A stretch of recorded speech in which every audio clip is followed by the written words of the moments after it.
Hello and welcome to today's YouTube video. We're going to be going over my first game of the tournament that I played yesterday on Monday. And my first game was against Ilyasov, which I have played before. He's a very strong opponent and he's also very young, but he's very strong. Kids these days are definitely very strong. But before we get to that, I got a new microphone, so that's why I sound a bit different. Hopefully different is better, because I was getting a lot of complaints about volume on my old mic, which definitely was a problem. So I had to add a lot of gain to it artificially, which didn't sound great. But now I have a Blue Yeti, which is a very nice microphone. It has native gain if I need it, but I think I have it tuned perfectly at the moment. But feel free to leave feedback down in the comments. And yeah, let's get into it. So I had black against Ilyasov again, and yeah, I had black against him last time I played him, and that's on the channel. I forget which week it was, might be 2 weeks ago, first game, but yeah, we had a Sicilian again, and he played knight f3, I played knight c6, and in this position, my opponent mouse slipped over the board. What do I mean by that? He grabbed his knight. He accidentally touched his knight. Now, in USC tournaments, it is touch move, meaning that when you touch a piece, you have to move that piece. So that's why you see knight to g1, because he had to move his knight because he touched it. Now, it's kind of unfortunate for him, but I basically just have an instant advantage now, which is unfortunate. He plays knight back out, trying to get somewhat normal position at least. And yeah. The opening is obviously better for me, but it's hard to prove it. I'm only up one tempo. So essentially it's like white is playing black and I'm playing white. So I didn't really actually think about it like that, which is why I'm kind of playing this Botvinnik style setup. I'm still playing like I'm playing black, which probably I shouldn't have done. But I'm still playing normally castles, and I should have played d5 here pretty clearly. Opening up space in the center, hitting his bishop. I mean, d5 would have been an absolutely great move. I don't know why I didn't play it. Now he plays rook d1, and I heard him. He actually whispered under his breath, let's just develop quickly, which is a very good thing to do. And yeah, I think he actually did that pretty well. He got developed pretty quickly. And we kept making mistakes here because this thing with the bishops, I want to take with the f-pawn and maybe play d5. I mean, I can play d5 now. I don't know why I just had that blind spot. But it keeps thinking that we should take each other's bishops.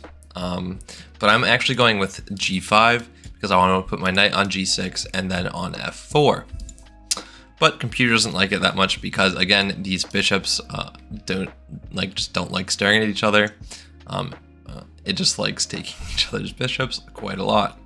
So yeah, we both put our knights in the enemy's positions. These are both great squares for the knight. So I'm just like, okay, I may as well take that knight because often knights are very strong on the f4 and f5 squares. f5 for white, f4 for black. So I take it off the board and play queen to f6, simply attacking the pawn.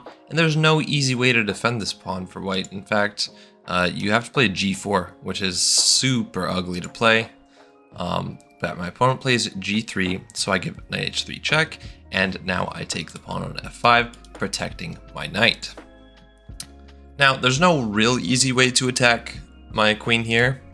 But there is actually kind of a hidden idea. I thought he would play bishop c2. I had this calculated beforehand, but I was just planning king g8, d4, and then e4. So that was kind of my plan, a rough plan. But I wasn't really scared. But he played knight d2 first, which is also a good move. I'm not quite sure what it actually did. I remember thinking it was strong during the game. Maybe he wants to put his knight on one of these two squares to attack the d6 weakness, which is again why I should play d5 in the opening. And here I played king to g8 to again get out of this pin idea. He plays bishop c2, which I just discouraged by playing king g8, but he plays it anyways. I don't think it's inaccurate. The computer just being a little bit mean because it's quite a tough position to play for both sides.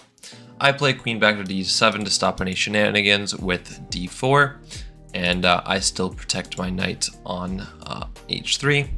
And in this position, my opponent plays knight to e4, and I'm just like, okay, this kind of like helps my entire idea. I'm just going to attack, open up everything. I'm playing this kind of King's Indian style. So yeah, he takes on d6, which makes sense. After I take on d6, now he can take on h3, and there's no discovery with f5. F4. But however, I play f4 anyways because I want to open up the king. So he takes, he gives a check. I play king h8, getting away from any like further checks ever. And he takes, and I take with the g pawn because I want to open up his king. Maybe I can put my rook here in the future when this bishop is not here, or I can, set up some checks on the king. But my idea actually shows on the next move with f3. Now you'll be like, what the heck does this move even do? You could have just taken a pawn. I want to set up a mating net. And the reason this is mating net is because it takes away his escape square to like retreat back onto the second rank. So yeah, I think it's a great idea, but I did actually make a mistake here with queen to d7. The reason I think this is a mistake is because now his king runs to g3, and he can push this pawn now to make space for his king, and he does exactly that. And here I'm getting low on time. We're both kind of low on time here, but it's definitely harder to play for me here. And I play h5, trying to stop his rook from coming over to g4. And he plays king to h2. And I played queen to f5, trying to protect everything and trying to play rook g6. But I did not see my opponent's idea. He has queen h1.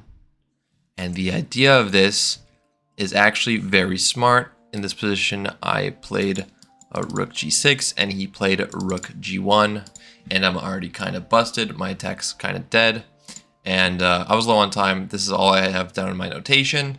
But yeah, I went on to lose this game in an end game. Unfortunately, he got a couple of my pawns. I was low on time. I was trying to be active with my leftover rook. But yeah, it was too much. Eventually, it went to a 3-on-1 endgame, rook and king versus rook and king, 3 pawns versus 1. Yeah, he very easily won that. Not perfect technique by him, of course. It's always hard to have perfect technique, especially at this rating level. But he did well enough to get the job done. Now, in terms of accuracy, I should have definitely played better. I should have played more actively. I definitely played passive with the Botvinnik system when I was up with tempo. Passive is not very massive, is what they say, and I definitely showed that.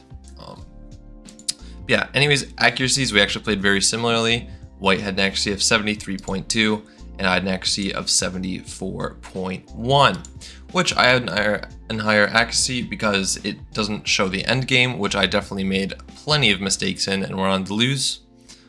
So I'm guessing if the end game had been shown, my opponent's accuracy would have been higher and my accuracy would have been lower. So just take the given accuracies with a grain of salt for now. And yeah, estimated ratings were quite terrible. My opponent had an estimated rating of 1700, and I had an estimated rating of 1750, which is quite shameful, to be honest. We both played kind of bad from move 2, like seriously, like from move 2. Not joking. Move 2, we both played pretty bad and pretty bad for our ratings, which just shows how much I have left to improve.